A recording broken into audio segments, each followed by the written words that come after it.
সরমনারে কালো মানিককে ডাছে নানি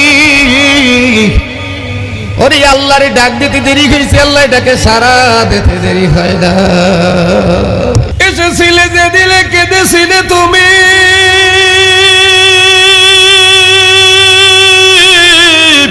হেসেছিল দুনিয়ার সবই, এমন জীবন করিলা গঠন গো সরমনাই রে কালো মানিক। মরিয়া হাসতেছ তুমি, কান্তেছে ভুবন, এমন জীবন করিল গঠন। যুবক ভাইরা বন্ধুরা, মরা তো একদিন লাগবে, কিনিয়া কবরে রওনা দিছ। ও বন্ধু, তোমাদের পায়ে ধরিয়ে বলিয়া যাই, এই জায়গা ঢাকা শ্যামপুর, এই যে মাওলানা কাউসার সাহেব উপস্থিত আছে, আমি 2012 থেকে ওইখানে মাহফিল করি। 2012 সাল থেকে 24-25 সাল পর্যন্ত ওখানে মাহফিল করেছি।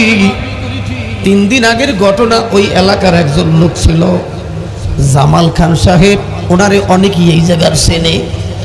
ওই শ্যামপুর শাহী মসজিদ 4 তলা আমি গুনাহগার নিজে কালেকশন করে দিয়েছি। উপস্থিত এই লোক 4 বছরে 4 তলা করে দিয়েছে এই শ্যামপুর শাহী মসজিদ। মিনারও করা হয়েছে। ওই জায়গার জামাল খান সাহেব কেমন আল্লাহর পাগল ছিল। উনি 5 বছর আগে মারা গেছে। 3 দিন আগে ওনার স্ত্রী সকালবেলা আমার টেলিফোন দিয়েছে। টেলিফোন দিয়ে 2 চোখের পানি সারিয়ে কান্দার বলে, আপনি কি বরিশালের শাহজালাল হুসাইন বলছেন নি? আমি বললাম, জি আমি শাহজালাল হুজুরে। কয়, আপনার কাকা জামাল খানের স্ত্রী আমি। আল্লাহর পাগল জামাল খান সরমনের মুরিদ হইয়া আল্লাহর পাগলের গালের মধ্যে 2টা হাত লাগাইয়া দিছি, আর কোনোদিন দাড়ির মধ্যে পোঁছ দেয় নাই। সরমনের আল্লাহর কুতুবের হাতে হাত দিয়া জীবনটারে গড়ছি। আল্লাহর পাগল 5 বছর আগে মারা গেছে। এই 1 সপ্তাহ আগে বরিশাল উজিরপুর তার কবরটা ভাঙ্গে গেছে। হ্যাঁ যাত্রাবাড়ির ভাইরা, রায়ের বাগের ভাইরা, হ্যাঁ যুবকেরা শোনো, 5 দিন আগে তার কবরটা ভাঙিয়া গেছে। 5 বছর পরে কাফনের কাপড় সহ লাশ একেবারে কবরে তাজা। কিলিয়া কবরে রওনা দেশে রে যুবক, এখনো সময় আছে। আমার মাওলার চেনো, মাওলার চেনো, আমার মাওলার নিয়া কবরে যাও। কিলিয়া কবরে রওনা দিছো রে যুবক। জন্মের সিরিয়াল আছে, মওতের কোনো সিরিয়াল নাই। এখনো সময় আছে। আল্লাহ ওয়ালাদের পাগল হও, আলেমদের ভালোবাসো, মসজিদ মাদ্রাসাকে ভালোবাসো। আলেমদের ভালো লাগে না, চুপ করিয়া থাকো। খবরদার আলেমদের বিরুদ্ধে কথা বলিও না, কপাল কিন্তু ফুরিয়া যাইবে। সরমনের বিরুদ্ধে যারাই লাগছে, হয় ধ্বংস হইছে, না হয় তওবা করছে। আল্লাহ, আমার বয়স বেশি না, মাত্র 40-এর কোঠায় চলে। সারা বাংলায় বয়ান করি আপনাকে দোয়ায়। 57টা জেলায় মাহফিল করছি। 24 বছর আমার ওয়াজের বয়স। তার মধ্যে দেখলাম সরমনের বিরুদ্ধে যারা লাগছে, হয় তওবা করছে, না হয় এগুলো ধ্বংস হয়েছে। আল্লাহ, কারণ এই কালা মানিকের সাথে ডাইরেক্ট কালেকশন, ডাইরেক্ট। বন্ধুরা আমার, কারামাতুল আউলিয়া কিতাবের ভিতরে লেখি, শাহজাগাব ইয়ামানি রহমাতুল্লাহ আলাইহি বিশ্ববিখ্যাত আল্লাহর ওলি। বাজারের আমার যুবক ভাইরা ভালো করে শোনো, এই শাহজাগাব ইয়ামানি রহমাতুল্লাহ আলাইহি বিশ্ববিখ্যাত আল্লাহর ওলি হজ শেষ করে আমার নবীর রওজার কিনারায় চলে গেল। আল্লাহর নবীর রওজার কিনারায় যাইয়া উনি কবিতা পাঠ করতে আছে, নবীর প্রেমে আশেক হইয়া কাসিদা পাঠ করতে আছে। এক বেঈমান শিয়া সাহাবীদের শত্রু, এই বেঈমান শিয়া ডাক দিয়ে বলে, হুজুর আপনার বাড়ি কই? হুজুর বলতেছে, আমার বাড়ি ইয়ামেনে, আমার নাম শাহজাগাব ইয়ামানি। ওই বেঈমান শিয়া ডাক দিয়ে বলে, হুজুর আমি আশিকে রাসূল, আমার বাড়ি মদিনায় যাইবেননি, আপনাকে আমি মেহমানদারি করাইতেছি, আপনার একটু দাওয়াত দেব। আল্লাহর ওলি দাওয়াত কবুল করল। ওই বেঈমান শিয়া সামনে সামনে যায়, আল্লাহর ওলি পিছনে পিছনে যাইতে আসে। পরিকল্পিতভাবে আল্লাহর ওলির ঘরের মধ্যে বসাইয়া ডাক দিয়ে বলে, শাহজাগাব ইয়ামানি রে, যেই জিহ্বা দিয়ে আবু বকর ওমরের শানে কবিতা পাঠ করছ, ওই জিহ্বা তোমার 3.5 হাত বডির ভিতরে থাকবে না, ওই জিহ্বাটা কেটে আলাদা করে দেব। জোরে কান নাউজুবিল্লাহ। আর একটু জোরে কান। শাহজাহান আমারই বসে আল্লাহর ওলিরা দুনিয়ার কোনো মানুষকে ভয় পায় না, আল্লাহর ওলিরা ভয় করে একমাত্র আমার আল্লাহকে। অনাতাওয়াক্কালু আলাই, ভরসা করে আমার আল্লাহর উপরে। তার বাস্তব প্রমাণ দেখেছেন 5ই আগস্ট সকালবেলা সর্বপ্রথম বুলেটের সামনে, গুলির সামনে শায়েকে চরমনায় বুকটা পেতে দিছে। এখন তো কত মাস্টার মাইন্ড বাইরে হইছে, 5 তারিখ কেউ কি রাস্তায় দেখি নাই, ঠিক কিনা জোরে বলে। কারণ শাহজালালের উত্তরসূরিরা, খালিদ বিন ওয়ালিদের উত্তরসূরিরা দুনিয়ার ফাসেক ফুজ্জারের কোনোদিন ভয় পায় না, ঠিক কিনা জোরে বলে। ওই শাহজাহান ইয়ামানি ওই জায়গায় বসা বেঈমান শিয়া লোকজন নিয়ে পরিকল্পিতভাবে আল্লাহর ওলির হাতের মধ্যে বাঁধে, পায়ের মধ্যে বাঁধে আল্লাহর ওলি রে ডাক দিয়া বলতেছে, শাহজাহান ইয়ামানি রে, যেই জিহ্বা দিয়া আবু বকরের শানে, ওমরের শানে কবিতা পাঠ করেছ, ওই জিহ্বাটা তোমার 3.5 হাত বডির মধ্যে থাকবে না, কেটে আলাদা করে দেব।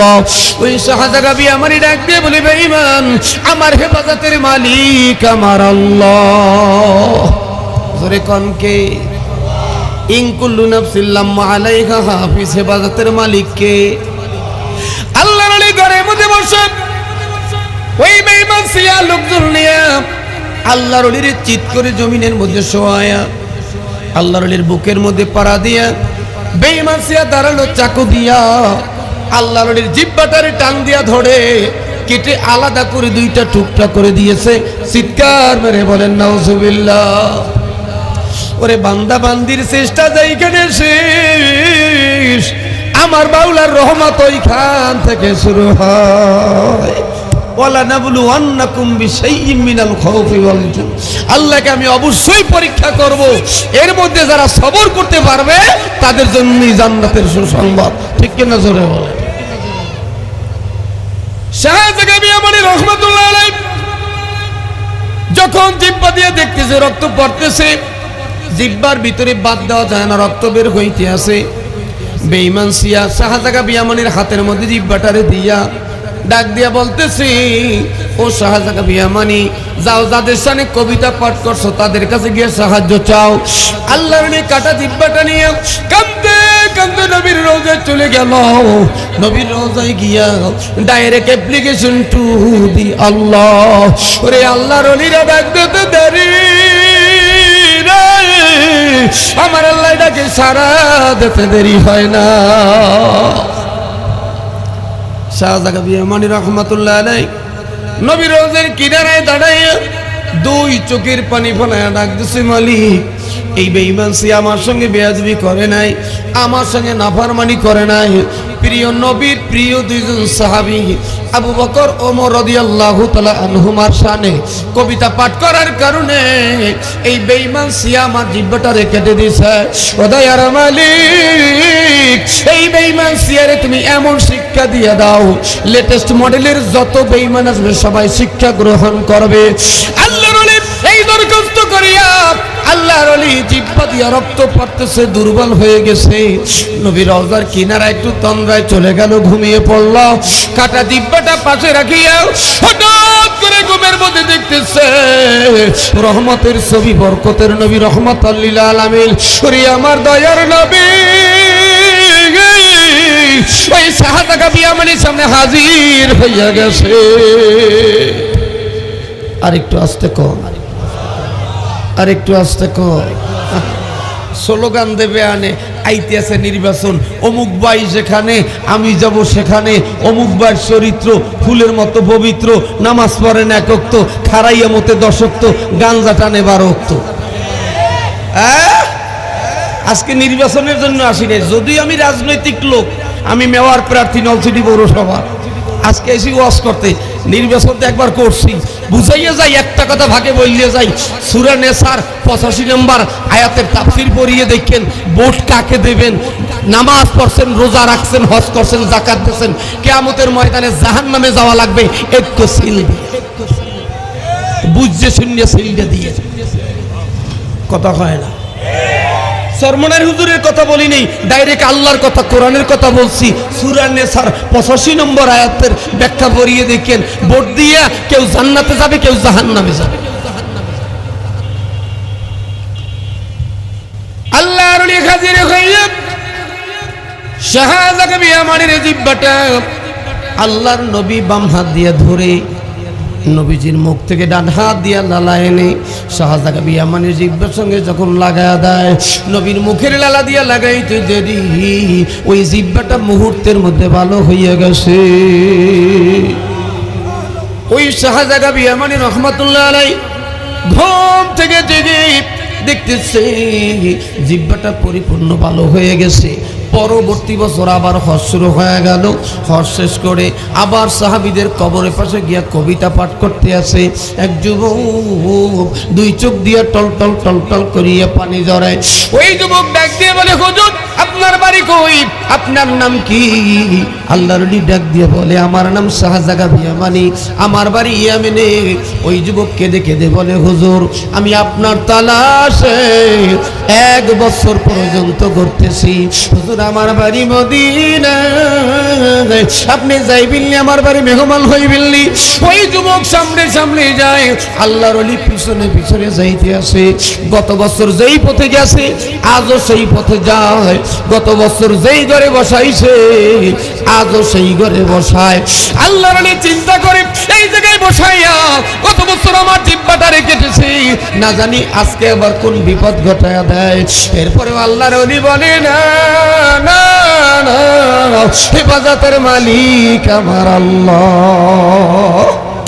বান্দরবন বইয়ে মাহফিল করে জিগেই লামা উপজেলায় রূপসী বেড়া বাজারে যে হেফাজতের মালিক কেডা, এক মুরব্বীর টাকা হুজুর আহমদ ছবি বুঝেন নাই? উনি তো হেফাজতের আমির ছিল, হেফাজতের মালিক তো আমার আল্লাহ, ঠিক না? মুরব্বীর টাকা হেফাজতের মালিক আহমদ ছবি, কি যে বোঝে না এই বোঝে না। হেফাজতের মালিক কে? আর একটু জোরে কর, আর একটু জোরে কর। গত 2 দিন পর্যন্ত সোশ্যাল মিডিয়ায় দেখতেছি আমাদের শায়েখে চরমনের একটা বক্তব্য কাটছাট করিয়া কিছু কুলাঙ্গারেরা, তাসলিমা নাসরিনের উত্তর সুরীরা শায়েখে চরমনের নামে লিগ্যাল নোটিশ দিচ্ছে। শোনেন না? ওই কুলাঙ্গারে বাচ্চা জানেই না জাতি সাপের লেজ দিয়ে কান চুলকান যায় না, সবল বেশি দেওয়া লাগে না, একটা সবল দেবে তোর জিন্দেগি বরবাদ হয়ে যাবে, ঠিক কিনা জোরে বলে? শায়েখে চরমনাইকে তুই চেনো না? চেনো না? আল্লাহু আকবার। আমি লাইভে এসে গতকালকে বসছি, বেটা শায়েখে চরমনাইয়ের বক্তব্য বুঝতে হলে তোমাকেও শায়েখে চরমনাইয়ের মতো ডিগ্রিধারী হতে হবে, ডাক্তারের লেখা ভুল ধরতে হলে তোমাকেও ডাক্তার হতে হবে, ইঞ্জিনিয়ারে ভুল ধরতে হলে তোমাকে ইঞ্জিনিয়ার হতে হবে। আদার ব্যাপারী জাহাজের খবর নাও, সূরা ফাতিহা জানো না, স্ত্রী সহবাসের নিয়ম জানো না, তুমি শায়েখে চরমনাইয়ের ভুল ধরো, ঠিক না? কিরকম কিছু আছে না নাই? সূরা ফাতিহা জিগেইলে দোয়া নুস পড়িয়ে বাড়ি যায়। আজকে আলেমদের বিরুদ্ধে কথা বলে, আলেমদের গালি দাও, এই আলেমরাই তোমার আসল বন্ধু। এই মাদ্রাসা মসজিদ এটাই তোমার জন্য সবথেকে বড় নিয়ামত। দেখো নাই করোনার সময়, দেখো নাই কোন নেতা অমুক ভাই তমুক ভাই করোনার সময় খবর নাই, বাবার লাশ ফালাইয়ে ছেলে পলাইছে, কি কথা বলেন না কেন? স্বামীর লাশ ফালাই স্ত্রী বলাইছে। ইসলামী আন্দোলনের কর্মীরা, এই উলামায়ে কেরাম ময়দান ছাড়ে নাই, জীবনের ঝুঁকি নিয়া করোনার লাশগুলারে গোসল করাইয়া জানাজা দিয়া শোলপাড়ের সাথে কবরে রাখছে। এই আলেমরা যদি না হতো, শায়েখে চরমনাইয়ের খাদেমরা যদি না হতো, একটা করোনার লাশ বাংলার জমিনে দাফন হতো না, সব লাশগুলো কুত্তায় খাইতো ঠেলে দিয়া, ঠিক কিনা জোরে বলেন? আজকে আলেমদের গালি দাও। তুমি জানো না হাদিসে কুদসির ভিতরে আসছে, যারা হক্কানি আলেমদের বিরুদ্ধে কথা বলে আল্লাহ পাক তাদের বিরুদ্ধে জিহাদ ঘোষণা করে, জিহাদ ঘোষণা করে, অপেক্ষায় থাকো। বরিশালে শায়েখের উপরে আঘাত করছে, শায়েখ বলছিল তোদের পতন হবে, আমি শায়েখ আমার চোখে আমি দেখবো। আল্লাহ 1 বছর যাইতে পারে না, চোখে দেখাই। কথা বলেন না কেন? দেখায় নাই? সাবধান, আলেমদের বিরুদ্ধে কথা বলবেন না বাজান। আলেমরা সবচেয়ে বড় বন্ধু, জন্ম থেকে কবর পর্যন্ত একজন আলেম আমার পাশে ছিল, পাশে আছে, পাশে থাকবে, ঠিক কিনা জোরে বলেন? ওই যুবক আল্লাহর ওলি ঘরের মধ্যে বসাইয়া আল্লাহর ওলির সামনে নাস্তা পরিবেশন করলো। আল্লাহর ওলি নাস্তা খাওয়ার পরে এইবার চিন্তা করতে আসে, গত বছর এই জায়গায় আমার জিহ্বাটারে কেটেছে, আজকে আমার নাস্তা খাওয়াইতে আসে। যুবকের দুই চোখ দিয়ে খালি টলটল করিয়ে পানি ঝরতে আছে, কথা বলতে পারে না, ঠোঁট দুইটা কাঁপতেছে। আল্লাহর ওলি নাস্তা খাওয়া শেষ, আল্লাহর ওলির ধরিয়া রুমের ভিতরে নিয়ে গেছে। হুজুর একটু ভিতরে চলেন। ওই রুমের ভিতরে একটা তালা লাগানো ছিল, ওই তালাটা খুলে রুমের ভিতরে ঢুকিয়া দেখতেছি গো, ওই রুমের ভিতরে একটা বানর বসা। ওই বানরটার সামনে অনেক রকমের খাবার খায় না, দুই চোখ দিয়ে পানি ঝরতেছে। ওরে আল্লাহর ওলির দেখি ওই বানরটা আল্লাহর ওলির পায়ের মধ্যে হামাগুড়ি দিয়া কান্দে। ওরে আল্লাহর ওলির আল্লাহ আল্লাহ সারা তারা জুদার না। ওরে আমার আল্লাহর ওলিরা যখন আল্লাহ বলিয়া ডাক দেয় রে, আমার মালিক ডাকে সারাটা দিয়া পারে না। আল্লাহর ওলি ডাক দিয়ে বলে, যুবক এই বানরটারে কেন কষ্ট দাও, এই বানরটা কেন বন্দি করে রেখে দিয়েছ? ওই যুবক ডাক দিয়া বলে, হুজুর গো, এই বানর দেখাবার জন্য আমি দাওয়াত দিয়েছি। এইটা চিড়িয়াখানার বানর নয়, এইটা সুন্দরবনের বানর নয়, এই বানর আমার জন্মদাতা পিতা। গত বছর দিনের বেলা আপনার জিহ্বাটারে কেটে আনন্দ ফুর্তি করিয়ে ঘরের ভিতরে ঘুমাইছে, রাতের বেলা বাবা দেখি বিছানায় চিল্লায় রে। দৌড়ে বাবার কাছে গেলাম, দেখি বাবা আর মানুষের সুরাত নাই, একটা বানরে পরিণত হয়ে গেছে। হুজুর আমার বাবার জন্য আপনি একটু দোয়া করেন, আমার বাবারে ক্ষমা করে দেন। এই কথা বলি এই যুবক আল্লাহর পায়ের মধ্যে পড়িয়া কান্দে আর ডাক দিয়া বলে, হুজুর আপনি যদি আমার বাবারে মাফ না করেন গো, এই বানর হয়ে যদি আমার বাবা কবরে যায়, মাওলার জাহান্নাম ছাড়া ফয়সালা হবে না। আল্লাহর দুই হাত উঠে ডাক দিতে দেরি মালিক রে, এই বানরকে তুমি আমার মানুষ বানাইয়া দাও। আল্লাহর ডাক দিতে দেরি, আমার মালিক কবুল করতে দেরি না। ওই বানরটা মুহূর্তের ভিতরে আমার মানুষ হইয়া গেছে। লা ইলাহা ইল্লাল্লাহ। আমার বন্ধুরা, এই আলেম পাওয়া যায় মাদ্রাসা নামক ফ্যাক্টরিতে, ঠিক কিনা জোরে বলেন, ঠিক না? ও বন্ধু, মাদ্রাসা কত বড় নিয়ামত। কিয়ামতের ময়দানে আল্লাহ ওয়াজ করে, কুল্লু মান আলাইহা ফানি ওয়া ইয়াবকা ওয়াজহু রাব্বিকা যুল জালালি ওয়াল ইকরাম। কিয়ামতের ময়দানে সব ফানা হয়ে যাবে, ধ্বংস হয়ে যাবে। এই কিরাতুল কোরআন মাদ্রাসা পূর্ব দিক থেকে পশ্চিম দিকে ঘন্টায় 1000 মাইল বেগে দৌড়াইবে। একটু জোরে কন্না সুবহানাল্লাহ। আল্লাহ বলবে মাদ্রাসা ধ্বংস হ, এই মাদ্রাসা বলবে না। আল্লাহ বলবে ধ্বংস হ, এই মাদ্রাসা বলবে না। আল্লাহ বলবে ধ্বংস হ, এই মাদ্রাসা বলবে না। আল্লাহ ডাক দিয়ে বলবে, মাদ্রাসা রে কেন ধ্বংস হবি না? কিয়ামতের ময়দানে সব ধ্বংস হয়ে যাবে। অতাকুনুল জিবালু কাল ইহলিল মানফুস, পাহাড়গুলো তুলার মতো উঠতে থাকবে।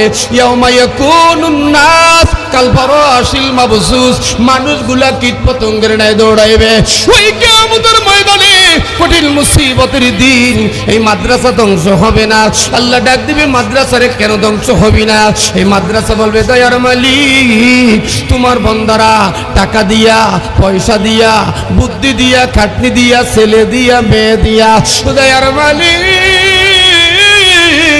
যে যেইভাবে পারছে এই মাদ্রাসার খেদমত করছে, তাদেরকে কিয়ামতের ময়দানে আমি মাদ্রাসা পুলসিরাতের গোড়ায় দাঁড়াইয়া, সেই পুলসিরাতের নিচে 7টা জাহান্নাম ধাউ ধাউ করিয়া জ্বলবে। চুলের চাইতে চিকন, তলের চাইতে দাঁড়ানো, অমাবস্যা রাতের মতো আধার। আমি মাদ্রাসা পুলসিরাতের গোড়ায় দাঁড়াইয়া সবাই রে আমার মধ্যে ঢুকাইয়া একটানে 30,000 বছরের রাস্তা পুলসিরাত পার করে তোমার জান্নাতে না পৌঁছাইয়া আমি মাদ্রাসা ধ্বংস হব না। আল্লাহ ডাক দিবে, আজরাইল, জিবরাইল, মিকাইল, ইসরাফিল রে আয় তাড়াতাড়ি মাদ্রাসার চার কোণায় দাঁড়ায়া যা। ও জিবরাইল এই মাদ্রাসা দুনিয়ার ভিতরে 100 বছর 200 বছর 500 বছর ছিল। বাই রোটেশন লক্ষ লক্ষ মানুষ এই মাদ্রাসার খেদমত করেছে। জিবরাইল এই ছোট্ট মাদ্রাসার মধ্যে হাজার হাজার লক্ষ লক্ষ মানুষ ধরবে না। ও জিবরাইল মিকাইল আজরাইল ইসরাফিল চার কোণায় চারজন ধরিয়া ধরে একটা টান মার, এই মাদ্রাসারে বড় কর, এই মাদ্রাসা কিয়ামতের ময়দানে বড় করিয়া ফলাইবে। সবাই মাদ্রাসার ভিতরে ঢুকাইয়া এক টানে 30,000 বছরের রাস্তা পুলসিরাত পার করে রে আপনারে আমারে জান্নাতে পৌঁছাইয়া এরপরেও মাদ্রাসা ধ্বংস হবে না। একটু জোরে কোন সুবহানাল্লাহ। এই মাদ্রাসায় খেদমত করলে কি লাভ? ইন্ডিয়ার কলকাতার ভিতরে এক হাজী সাহেব এরকম কোরআনের মাহফিলে বসে, কোরআনের মাহফিলে বসে কোরআনের ফায়দা শুনে বাড়ি চলে যায়। গিয়া বলতেছে, বিবি রে আমি একটা কোরআনী মাদ্রাসা করবার চাই, একদিন তো মরাই লাগবে, কবরে যাওয়া লাগবে, কে নিয়ে কবরে যাব? বিবি ডাক দিয়ে বলি আলহামদুলিল্লাহ মাদ্রাসা করে। হাজী সাহেব বলল, বিবি আমার বাসার বাজার করে চাকর পাক করে চাকরানি, এই নবীর ঘর মাদ্রাসার ছাত্রদের জন্য পাক, তোমার নিজের হাতে করতে হবে, বাজার করব আমি নিজে। প্রতিদিন হাজী সাহেব নিজের মাথায় বাজারগুলো নিয়ে আসে, নিজের বিবি পাক করে দেয়, মাথায় করে খাবারগুলো এতিমখানায় নিয়ে যায়, প্রতিদিন নিজের মাথায় করে খাবারগুলো নিয়ে যায়। একদিন দুপুরবেলা মাদ্রাসার ছোট ছোট ছেলেরা ডাক দিয়ে বলতেছে, দেখো আমাদের গাধা নানায় আসতেছে, গাধার মতো বোঝা টানতেছে। কিছু ছেলেদের একটু মাইন্ডে লেগে গেল কথাটা, ওরা ওই হাজী সাহেবকে ডাক দিয়ে বললো, নানা ভাই অমুক অমুক ছেলে তোমারে গাধা বলে ডাক দিয়েছে। হাজী সাহেবের মনে কষ্ট লেগে গেল। হাজী সাহেব দুই চোখের পানি সারিয়ে বলল, যে যাদের জন্য এত কষ্ট করলাম তোর আজকে আমারে গাধা বলে ডাকলি, না না তোদেরকে আর খানা দেওয়া যাবে না, তোরা বেয়াদব, বাড়িতে চলে যায়। বিবিরে ডাক দিয়া বলল, বিবি দুপুরে খানা দিয়েছি, রাতের বেলা খানা দেব না, খানা বন্ধ করে দাও বিবি, ওরা বেয়াদব আমারে গাধা বলে ডাকছে, রাতের বেলা খানা বন্ধ করে দিয়েছে, খানা নিয়ে যায় না। ওই মাদ্রাসার তলা বলে আমরা নবীর ঘরে মেহমানেরা ওরে আল্লাহর পাগলেরা খানার অপেক্ষা করতে করতে কোরআন পড়া অবস্থায় ঘুমায়া গেছে। হঠাৎ করে হাজী সাহেব কাঁদতে কাঁদতে ঘুমিয়ে গেল। এই ঘুমের মধ্যে হাজী সাহেব স্বপ্নে দেখতেছে ওনার ইন্তেকাল হয়ে গেছে, কিয়ামতের ময়দান কায়েম হয়ে গেছে, পুলসিরাতের গোড়ায় ওনাকে দাঁড় করায় দেওয়া হয়, তুলা চুলের চাইতে চিকন, সবটা জাহান্নামের উপরে পুলসিরাত, অন্ধকার অমাবস্যা রাতের মতো আধার, তলোয়ারে চাইতে দাঁড়ালো। এই পুলসিরাতের উপরে দাঁড়াবার সক্ষমতা নাই, ওই পুলসিরাতের গোড়ায় দাঁড়ায়া দাঁড়ায়া দাঁড়ায়া কান্দে। হঠাৎ করে তাকায়া দেখি ওই মাদ্রাসার তলাবুল ইলমেরা একজন আর একজনের হাত ধরে পুলসিরাতের উপরে দৌড়াদৌড়ি করতে আছে। জোরে কোন সুবহানাল্লাহ, আরো জোরে বলেন। হাজী সাহেবের দিকে তাকাই, দেখিও না দেখার বান করিয়া চলিয়া যায়। হাজী সাহেবকে দেখিয়া কান্দে। হাজী সাহেব কান্না আরো বেড়ে গেল। কত দূর যাইয়া ছেলেরা বলে, না যেই নানায় মাথার গাম পায় ফালাইয়া আমাদেরকে খানা দিছে, ওই নানারে আজকে না নিয়া মাওলার বেহেশতে যাব না। ছেলেরা দৌড় দিয়ে চতুর্দিকে দাঁড়ায় গেছে, নানা ভাই তোমার কোনো ভয় নাই, আমরা উপস্থিত থাকতে তোমার না নিয়ে জান্নাতে যাব না। হাজী সাহেব ডাক দিয়ে বলে, নাতিরা রে কেন আমার সঙ্গে অভিমান করলি? কয়, নানা তুমিও তো অভিমান করেছো, আমাদেরকে আজকে খানা দাও নাই। তুমি কি জানো না আমাদের মর্যাদা কত? আমরা যখন রাস্তা দিয়ে হাঁটি ফেরেশতারা নূরের পার বিছায়া দেয়, আমাদের জন্য আসমানবাসী জমিনবাসী সবাই দোয়া করে। নানা গো চলো তোমারে জান্নাতে পৌঁছা দিব। চতুর্দিক দিয়ে দরিয়া ছেলেরা যখন পুলসিরাতের উপর দৌড় মারছে, হাজী সাহেব একটা চিৎকার মারিয়া ঘুম ভেঙে গেছে, দুই চোখের বাড়ি ফেলায় কাঁদতেছে, চিল্লায় চিল্লায় কাঁদে। বিবি ডাক দিয়ে বলে, স্বামী গাপ কেন কাঁদতেছেন, কি দুঃস্বপ্ন দেখলেন? এইবার হাজী সাহেব ডাক দিয়ে বলে, বিবি সর্বনাশ, সর্বনাশ হয়ে গেছে। যেই নবীর ঘরের মেহমানদের উসিলায় কিয়ামতের ময়দানে আল্লাহ আমাকে মাফ করবে, ওই নবীর ঘরে মেহমান না খায়া ঘুমায়া রইছে। বিবি তাড়াতাড়ি পাক বসায়া দাও। ওই বিবিরে ঘুম থেকে জাগাইয়া রাতের অন্ধকারে পাক বসাইয়া পাক করে নিজের মাথায় করে খাবারগুলো মাদ্রাসায় নিয়ে যায়। ওই ছোট্ট ছোট বাচ্চারা ঘুমে বিভোর, ওদেরকে কেমনে ঘুম থেকে জাগাইবে? হাজী সাহেব ওই বাচ্চাদের পায়ের কাছে বসে কেতাবের ভিতরে লেখে, নিজের জিহ্বাটা পায়ের সাথে লাগায়া ছোট ছোট বাচ্চাদেরকে ঘুম থেকে জাগায়। বাচ্চারা দুই চোখের পানি সারিয়ে ডাকে আর বলে, নানা ভাই তুমি এত দামি এত সম্মানী মানুষ, তোমার জিহ্বা কেন আমাদের পায়ে লাগাইয়া দিলা? হাজী সাহেব কেঁদে কেঁদে বলে, আমি দামি হইতে পারি, আমি সম্মানী হইতে পারি, তোদের পায়ের কাছে আমার কোনো মূল্য নাই। নাতিরা আমার যত সম্পদ আছে আমি সব সম্পদ মাদ্রাসায় অর্থ করিয়া দিলাম। জোরে কান্না সুবহানাল্লাহ, আরো জোরে কান সুবহানাল্লাহ।